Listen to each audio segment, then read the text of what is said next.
You're obviously aware of kind of what has been the national talking point over the last couple of days. Did that provide any extra motivation in this game?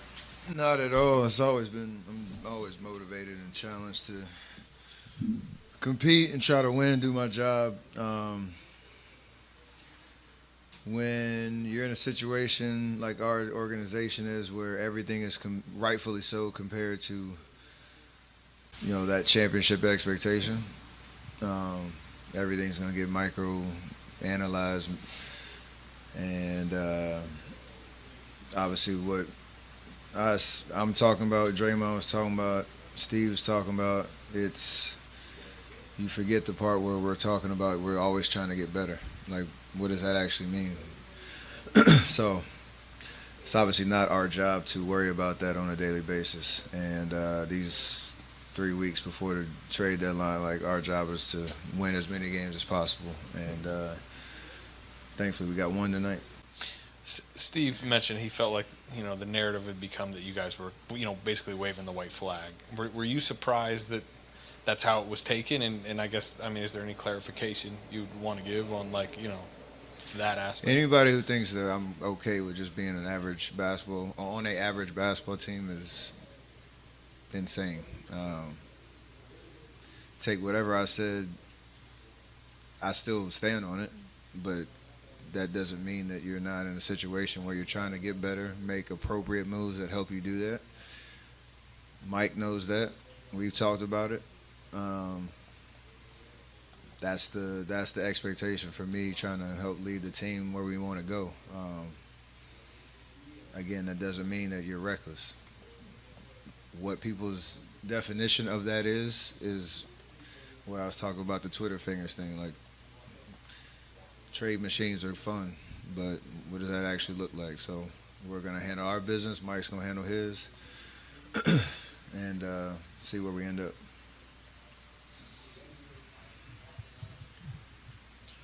What kind of force did Andrew provide on both ends of the floor tonight? He was huge. We're talking about the third quarter where a lot of fouls and free throws going their way, and he was super aggressive on our end to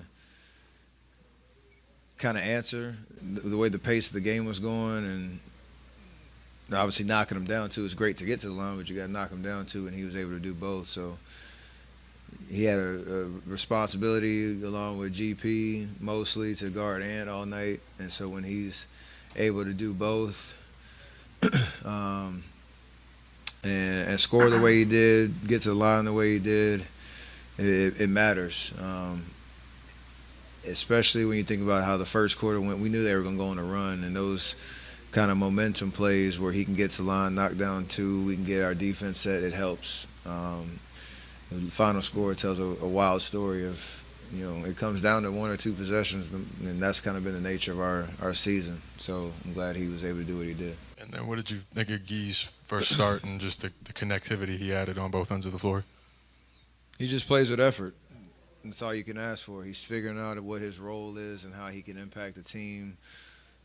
But you've never seen a moment when he's been out there on the floor that he had. Honestly, he's probably the hardest working guy. It stands out. So as he gets his reps and his experience, it's great to see he does what we all call control the controllables, and he does that, consistently, and he's going to get rewarded for that. So, and our team is going to benefit. We know you don't want to be on an average team. We know you want to win, but this particular team has been average. It's 20-20. So, given how this year has gone, has it been difficult to maintain the mindset of not wanting to do anything reckless, like, and mortgage the future, in your words? Yeah, we're all human. Like, your imagination can run wild at times, but first, like, anybody who's going to demand something of a franchise organization, like, is built on trust and communication.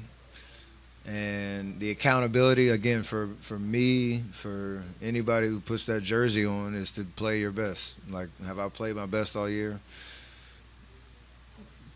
More times than not, but there's been some lulls. The challenge of trying to figure out how we put all these pieces together has been difficult, very inconsistent, but it can't kill your vibe of, like, having optimism that you can figure it out. So, yeah, it's a daily challenge. You got to remind yourself to just have fun and play with joy like we did tonight. The rest of it will kind of work itself out. Felt like a major reason you guys survived tonight was Wiggins, particularly when you were off the floor. He gets just his aggressiveness. How much do you need him to be that aggressive second scorer, and how much is it fine when he kind of slips into what's really become a very good 3-and-D type player? Aggressive it can look a lot of different ways. Like tonight, there were a couple ISO possessions where he was trying to take his guy off the dribble, get into the paint. He got rewarded with some fouls, trips to the line. I think there were a couple of possessions, make or miss. He was trying to be aggressive to catch and shoot, like you said, his 3-and-D type of thing. But obviously with JK out, with Draymond missing the last 2 games, that scoring bump does help. Like we've been struggling to get over that 100 mark a couple games, and when he's aggressive looking to score, it helps us for sure. How he does it, that's kind of up to how he sees the game. Why is it impossible to deny Steph the ball? Because he just so, like, he done seen it all. So it's like, if you deny him and his team, I think it's because of his teammates. It's not because of him. Mm-hmm. Like, it's hard to deny somebody when 4 other players are trying to. You know what I mean? It's like they trying to give him the ball. Like one time I thought we had him, and I lost him for 1 second, and they swung it to Looney, and Looney was already handing it off to him. Like, they just 2 steps ahead of everybody, like his teammates. The Wiggins drive, the kick to Looney. To kick the Looney, and then I fell asleep. Steph get the corner Tracy. Like, it's just like, how do y'all even see what's going on? But like, you can just tell. Like, I don't think it's so much of Steph, because everybody know how great he is moving without the ball, with the ball. But I think his teammates plays a huge role in that too. Like, every time they touch the ball, they like, where he at? You know what I mean? So either he's coming, either you trying to deny him on the top side, he's cutting for a layup, or your low man got to pull in. They got Buddy Hield in the corner. So like, they did good, man. At what point of the season, like, could wave the magic wand of something that you guys need to improve on for the second half? Like, what would that be that you're targeting? It would be 2 things: boxing out and the start of games. The starting 5. Like, we're terrible.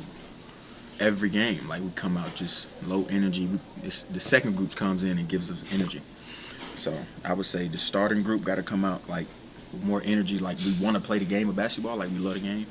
And rebounding. We got to rebound, man.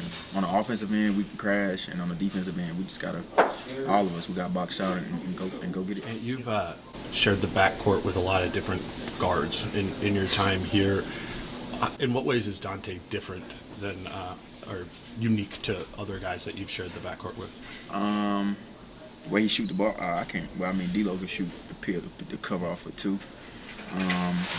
I think just how fast he plays, like his decisions. He's either gonna shoot it, give it back to me, or drive it and make a play. So it's like it's easy to play off of him.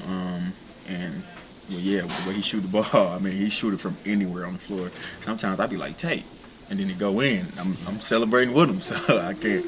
But yeah, and his confidence, man, it's at an all-time high. So I love that.